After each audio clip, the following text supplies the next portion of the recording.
You know how sometimes, right before the big storm hits, everything gets super quiet, like the birds stop chirping and the wind dies down and even the air feels heavy, like it's holding its breath? That's what Grandfather says it was like, that morning, just before the choir sang to no one. Not just quiet outside, but quiet inside too. A stillness that settled in your bones and made your ears strain for any sound.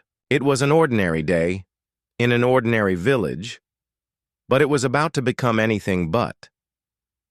Our village, Oakhaven, isn't very big now, but back then, Grandfather says, it was even smaller, nestled deep in a valley with the ancient forest pressing in on all sides. The church, with its tall, pointy steeple and its heavy wooden doors, was the biggest building, standing right in the middle of everything, like the heart of the village. And the most important thing in that church, besides the bells that rang for everything from sunrise to supper, was the choir. The Oakhaven choir wasn't just any choir, it was famous, Grandfather says, for miles around. People would travel from other villages, even from the small towns beyond the forest, just to hear them. Old Man Fitzwilliam, the choir master, had a voice like a booming thunderclap and a passion for music that could make the dusty church rafters sing. He taught every child in the village to carry a tune, even if they couldn't quite reach the high notes. And on Sundays, when the whole choir, young and old, stood together, their voices rising and falling, it was like the very angels had come down to sing with them. The sound would fill every nook and cranny of the church, spill out through the open doors and drift across the fields, making even the stoniest farmer pause his work and listen. It was the season of the great festival, a time for feasting and rejoicing after the autumn harvest. And the choir was preparing for the biggest performance of the year, the festival hymn. It was an ancient piece of music, Grandfather says, with soaring melodies and deep, resonant harmonies that made the hairs on your arms stand up. Everyone in the village looked forward to it. It was the moment that truly marked the end of the harvest and the beginning of the quiet, hopeful winter. Young Ilara, a girl with hair like spun moonlight and a voice as clear and bright as a mountain stream, was the star of the choir. Her solos were legendary. Even Grandfather, who was just a little boy back then, would tell me how her voice could make him feel like he was flying.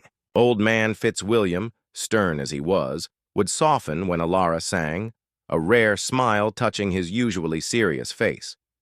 She was the pride of Oakhaven. The day before the festival, the choir gathered for their final rehearsal. The air was crisp, tinged, with the scent of wood smoke from the village hearths and the last, lingering perfume of autumn leaves. But as they walked towards the church, something felt off. The usual chatter and laughter of the children, the calls of the market vendors, the clatter of blacksmiths' hammers, it was all missing. The village square, usually bustling, was strangely empty. A dog barked once, a lonely echoing sound, and then fell silent. Old Man Fitzwilliam, noticing the unusual quiet, frowned. Strange, he mumbled, tugging at his beard. The village sleeps late today, it seems. A consequence of too much feasting, no doubt. But his eyes, Grandfather says, held a flicker of unease.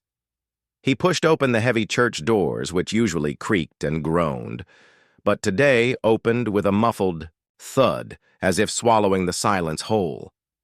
Inside, the church was colder than usual, and the air felt thick, heavy. The stained glass windows, usually ablaze with morning light, seemed dull, muted. The sunlight that did filter through cast long, distorted shadows that stretched across the empty pews. This was the first strange thing. The church was always packed for their final rehearsal, with parents and siblings coming to listen. Even the village baker would sneak away to hear a bit of the music. But today it was empty. Not a single soul. The choir members exchanged uneasy glances. The children huddled closer together. Ilara, usually so confident, clutched her worn hymn book a little tighter, her brow furrowed.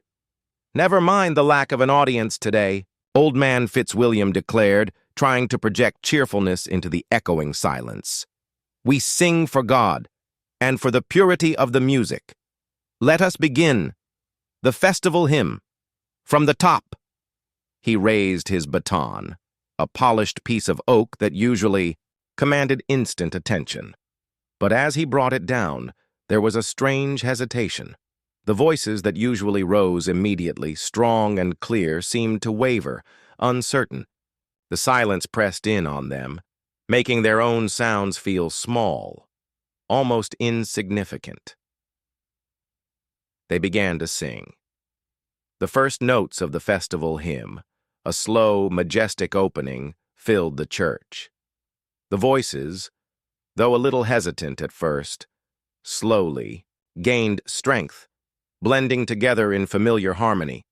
Ilara's voice, when it came, was as clear and bright as Grandfather had always described, soaring above the others like a bird taking flight.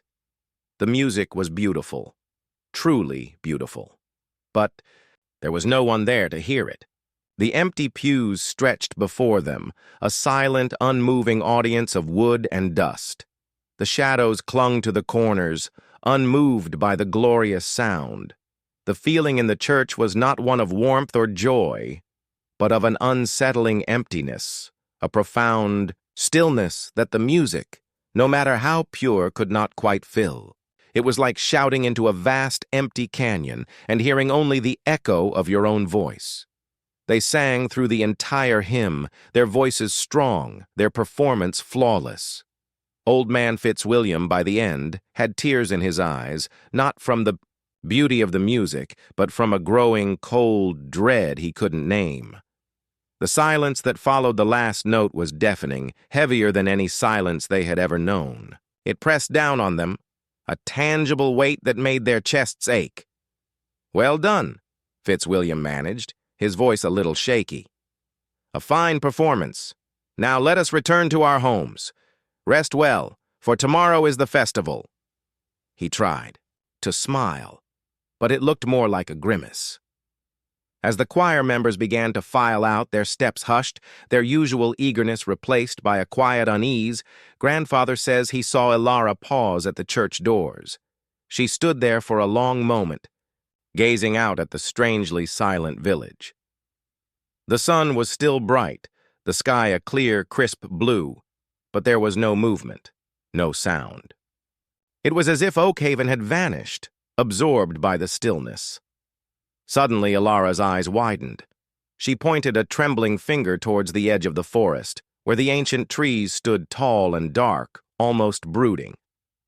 "Master Fitzwilliam," she whispered, her voice barely audible. "Look, there by the old path to the river. Is that smoke?" Fitzwilliam squinted, shading his eyes. A faint, thin wisp of gray smoke curled upwards from behind the dense tree line, barely visible against the dark green. It was too thin to be a cooking fire, too far from any known homestead. It looked like a signal, a distant, uncertain message. But from whom? And why so far, so hidden? The sight sent a fresh chill down Grandfather's spine. The silence had been disturbing. The smoke was terrifying. It hinted at a secret, a presence in the deep, ancient woods that had swallowed the entire village, leaving only the sound of a choir singing to an empty church and a single, ominous plume in the distance. The wisp of smoke, thin and gray against the vast green of the forest, felt like a finger pointing into the unknown. It was so out of place, so unsettling, that even in the bright morning light, it cast a long shadow over the unease that had already settled in Oakhaven. Old Man Fitzwilliam, usually so composed, felt a shiver trace its way up his spine. The silence of the village had been strange, but this was a hint of something more.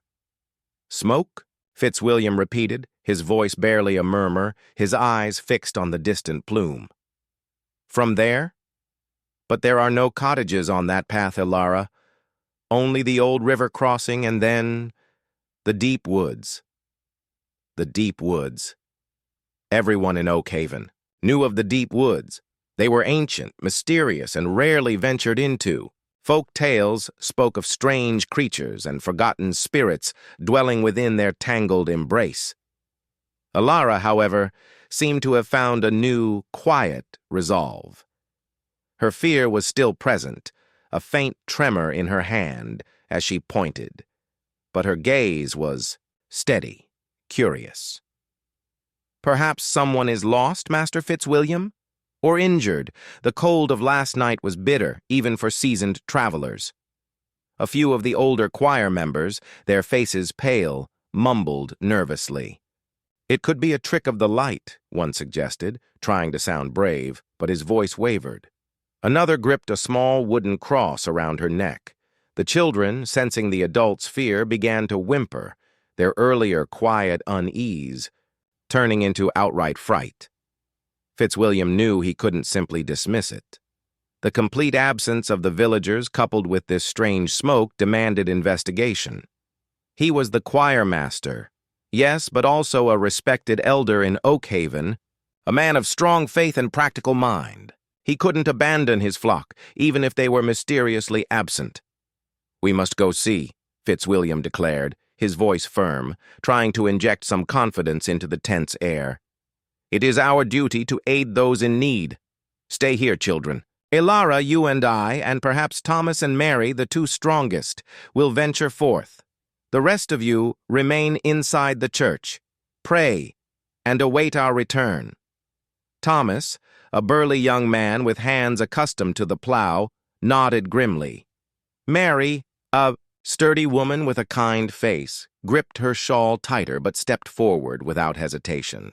Alara, surprisingly, was already at the church steps, her eyes still fixed on the distant smoke, her expression a mix of apprehension and unwavering determination. As they stepped out of the church, the silence of Oakhaven descended on them with a crushing weight.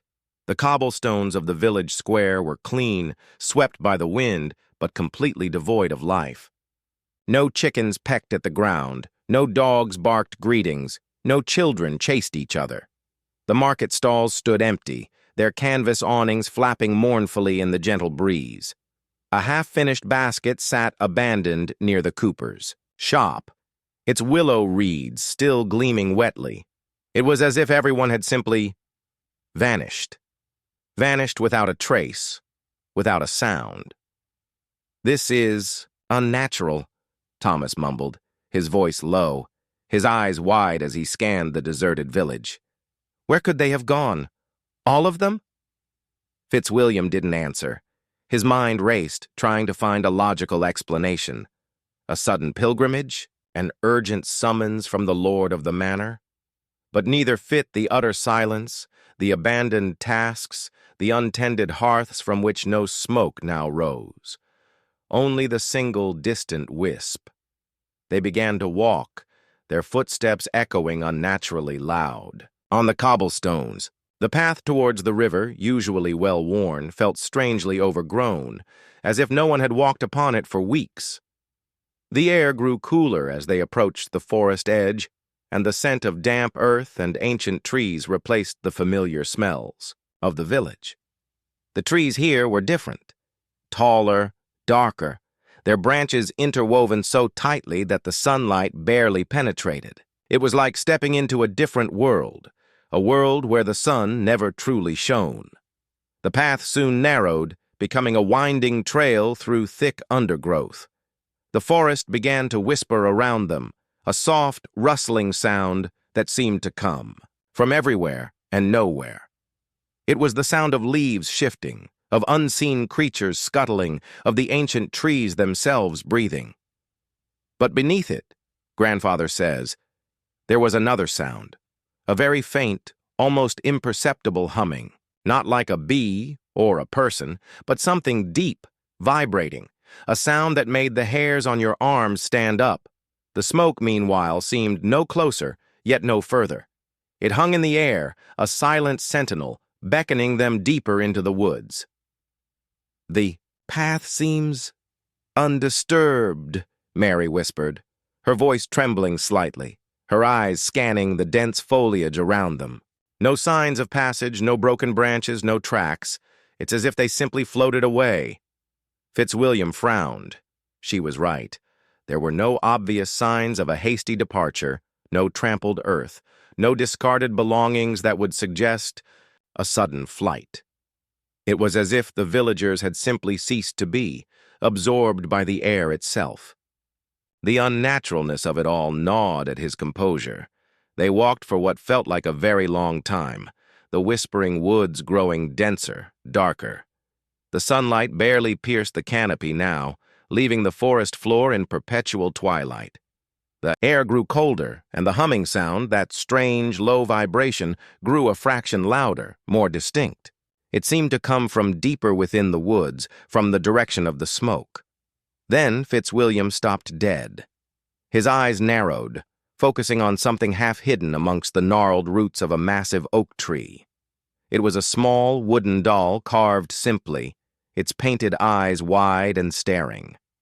It belonged to little Lily, the cooper's daughter, a quiet child who rarely went anywhere without her beloved toy. The doll was a familiar sight in Oakhaven, but here, deep in the silent woods, it was utterly out of place.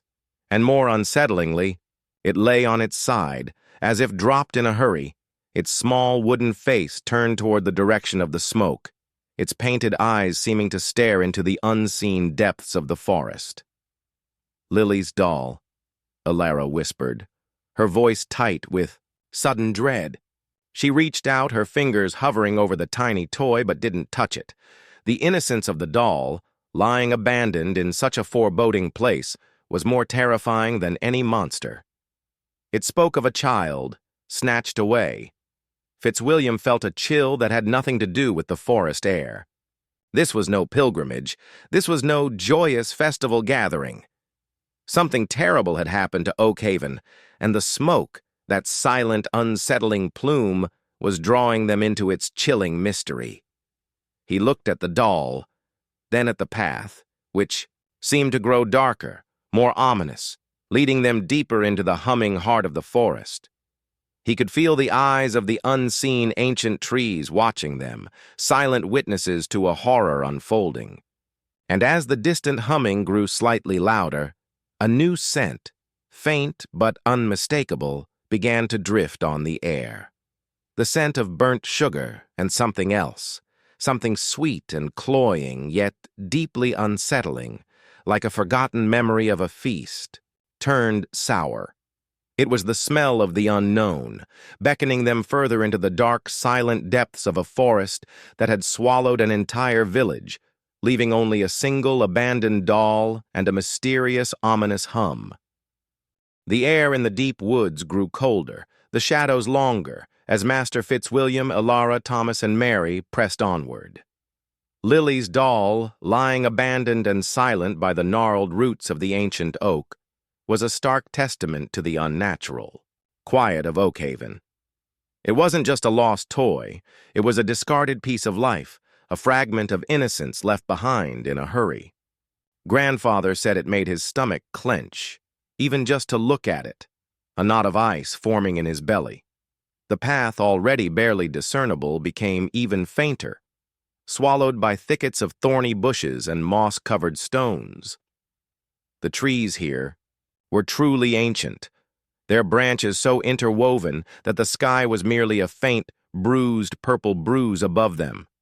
The whispering sound of the forest, once subtle, seemed to intensify, like 1,000 hushed voices murmuring secrets they weren't meant to hear. And beneath it all, that low, persistent humming grew louder, a deep, resonant vibration that didn't feel like a natural sound at all. It was too steady, too deep, like the earth itself was purring, and with the humming came the smell. It was stronger now, no longer faint but thick and cloying.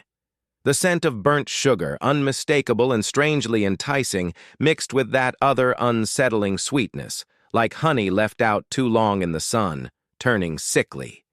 It was a smell that promised comfort and delight, yet carried an underlying note of decay, of something profoundly wrong.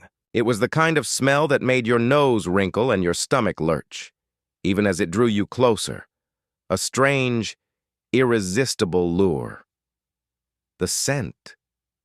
"It is stronger here," Alara whispered, her voice hushed, almost reverent, as if afraid to break the eerie silence. She pinched the bridge of her nose, her brow furrowed in a mixture of confusion and growing dread. "Like a confectioner's shop, but not quite. There's something else, something sour beneath it."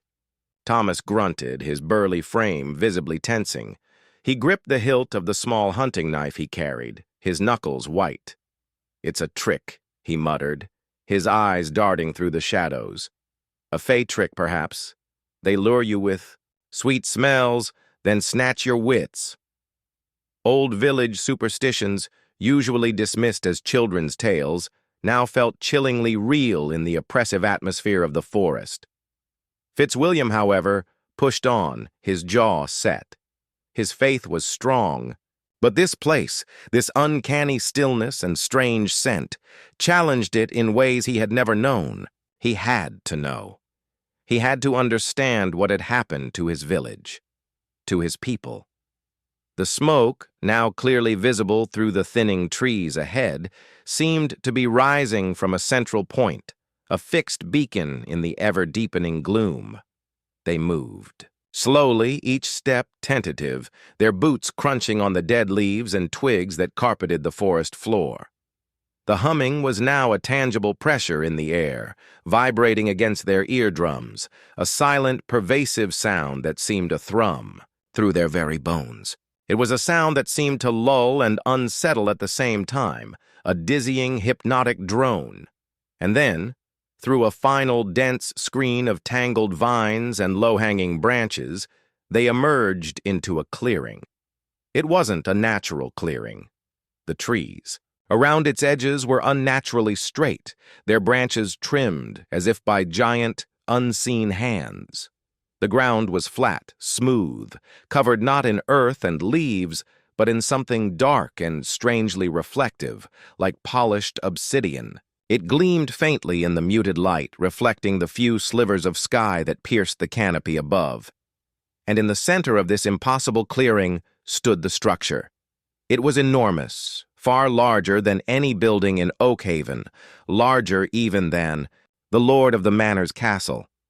It wasn't built of stone or wood, or any material they recognized. It was shimmering, grandfather says, with a strange, dark iridescence, like a colossal beetle's carapace, or a gigantic, smooth, polished nut. Its surface seemed to absorb the light, yet somehow glow faintly from within, giving off that unsettling, sweet, cloying aroma. It was perfectly round, a massive, domed sphere rising silently from the reflective ground, reaching almost to the highest branches of the ancient trees. There were no windows, no doors, no visible seams, just a seamless, impossibly smooth surface that hummed with that deep, pervasive vibration.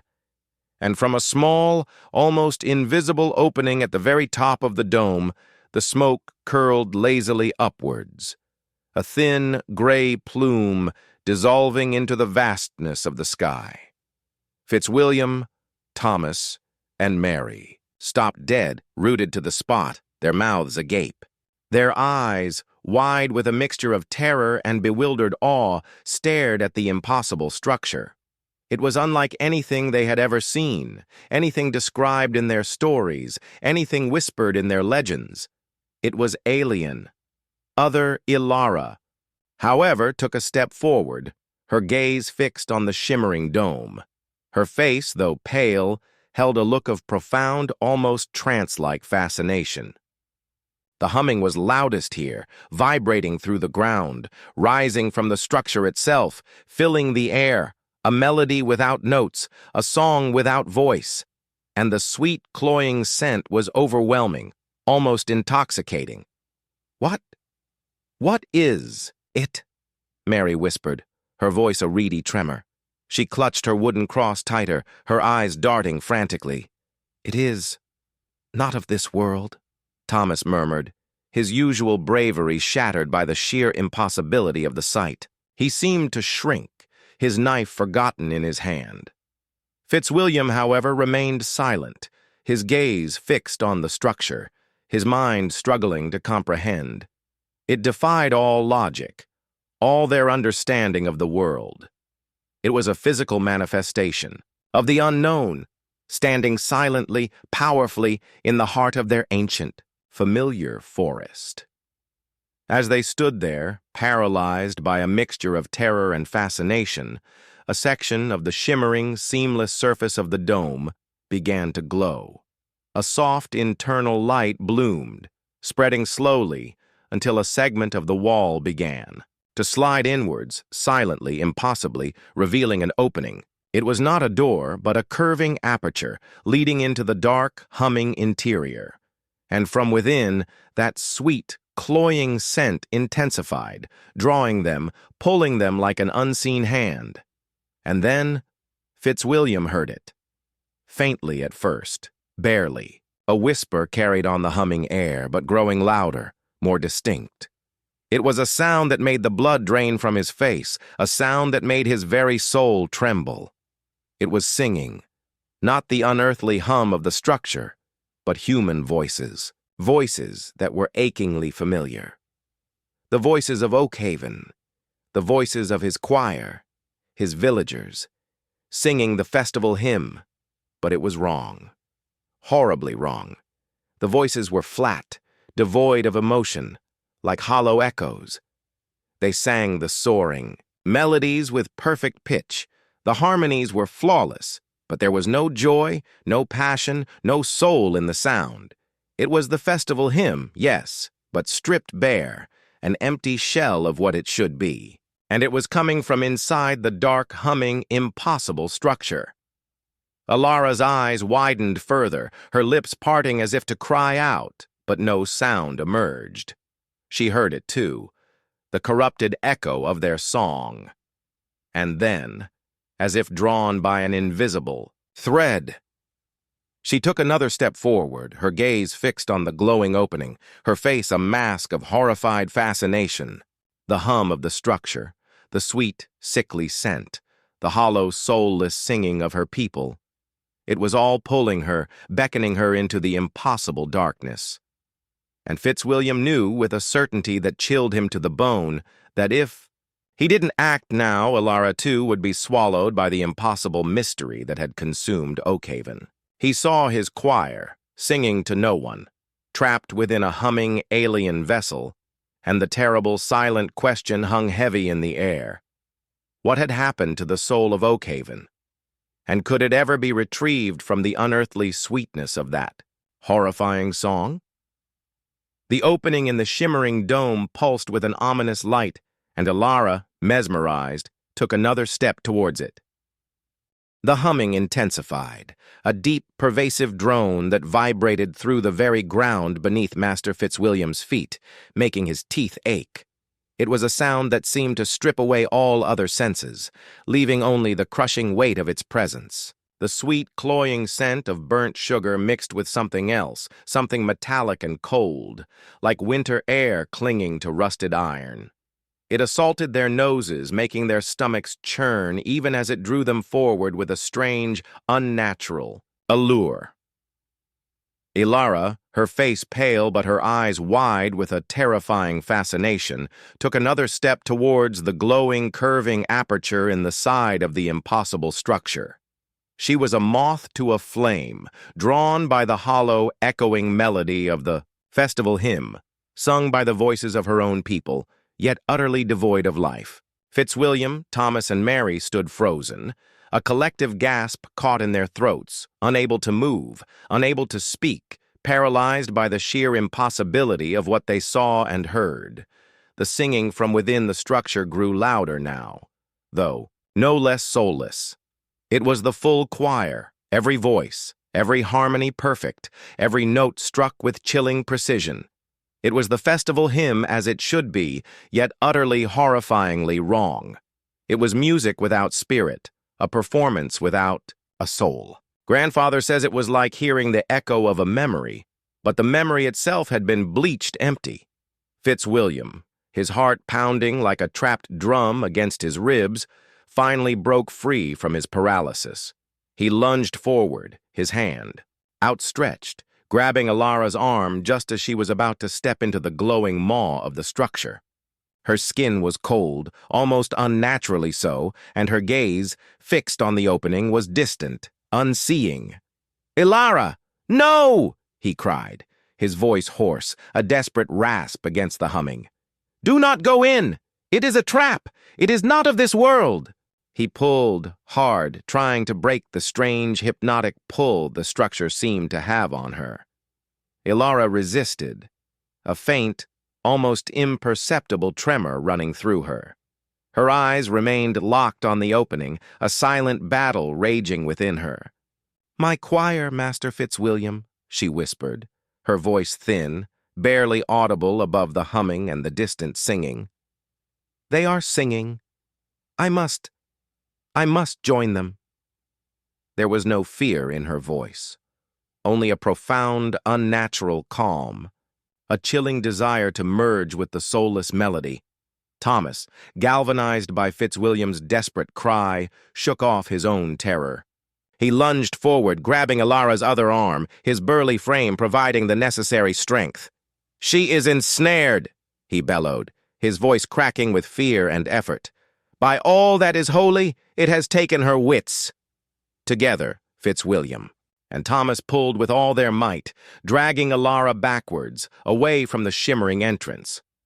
She offered no resistance, no screams, just a profound, unsettling passivity. Her eyes, however, remained fixed on the opening, her head turned, as if some invisible thread still pulled at her very soul. Mary, meanwhile, had sunk to her knees, clutching her cross, her eyes squeezed shut, mumbling prayers, tears streaming down her face. The sheer horror of the singing, the unnatural sweetness, the impossible structure, it had broken her. As they dragged Alara back, a subtle shift occurred within the glowing aperture. The light intensified, pulsing, and the humming inside the structure seemed to swell, a deeper, more insistent thrum. The singing, too, changed. It was no longer just the hymn. Other voices, individual voices, began to rise, speaking in unison, a low, resonant chorus of whispers that seemed to reverberate directly inside their minds, not through their ears.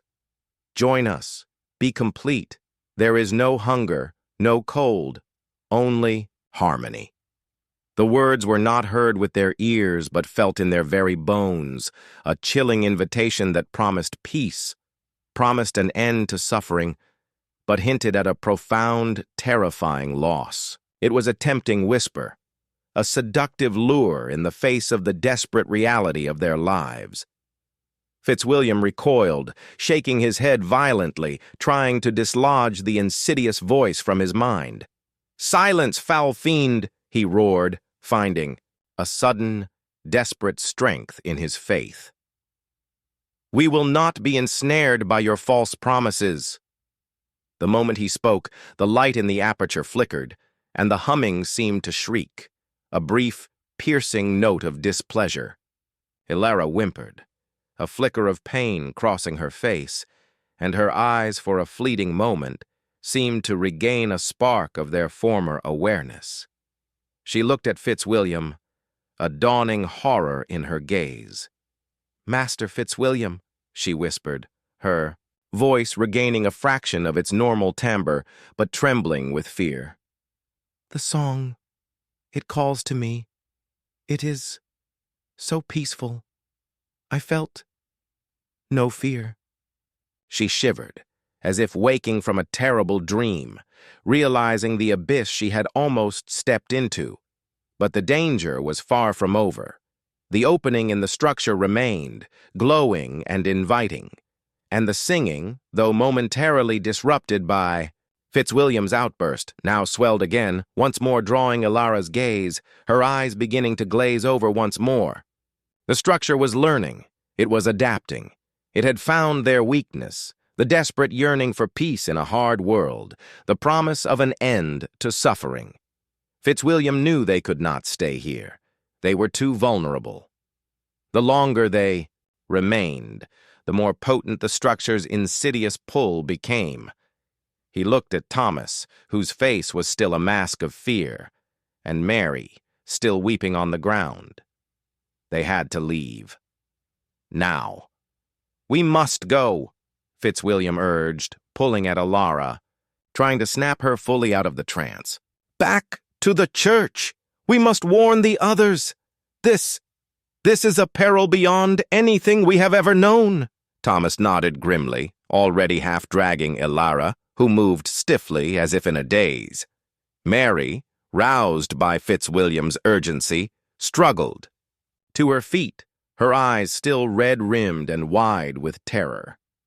They turned and began to stumble back towards the winding path, away from the glittering, humming sphere.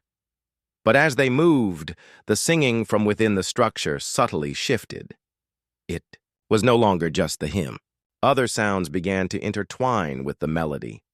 The distant bleating of sheep, the lowing of cows, the faint comforting chatter of a village market, the sounds of children's laughter. The very essence of Oakhaven woven into the hollow. Emotionless song, a mockery of life, a siren call of stolen memories. Alara stopped dead again, her body going rigid. "My mother's voice," she whispered, tears finally tracing paths down her dust-streaked cheeks. "And father's laughter. It is them. They are inside. We must rescue them." She struggled against Thomas and Fitzwilliam, her earlier passivity replaced by a frantic, desperate surge of strength. She tried to pull free, to run back towards the glittering entrance, to embrace the horrific illusion. Fitzwilliam and Thomas wrestled with her, trying to hold her back, their own hearts aching at the stolen memories woven into the unholy song.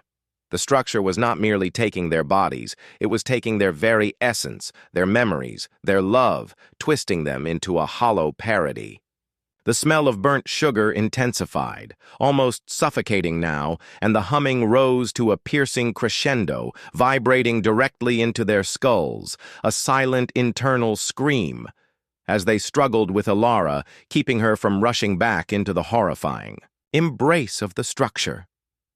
Fitzwilliam's eyes darted wildly around the clearing.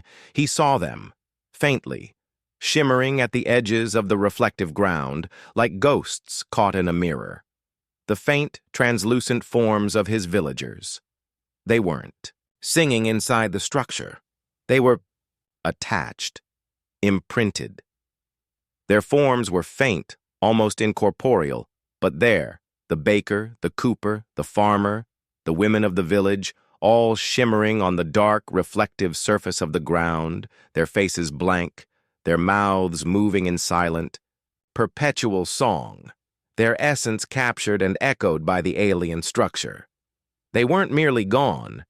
They were there, imprinted, part of the thing that hummed and sang, a horrifying, beautiful tableau of stolen souls. And as Alara continued to struggle, mesmerized by the phantom voices, Fitzwilliam saw one of the shimmering forms on the ground, a tiny, translucent shape beside the cooper's phantom, Lily. Her small, spectral form was also there, her translucent mouth opening and closing in time with the horrific, soulless festival hymn, and in her faint, ghostly hand, she clutched a shimmering, spectral wooden doll, its painted eyes wide and empty, staring directly at them. The true horror of Oakhaven's disappearance solidified in Fitzwilliam's mind. They were not merely trapped, they were used. Their very memories, their very songs were being consumed by this alien unholy thing, and it was still hungry,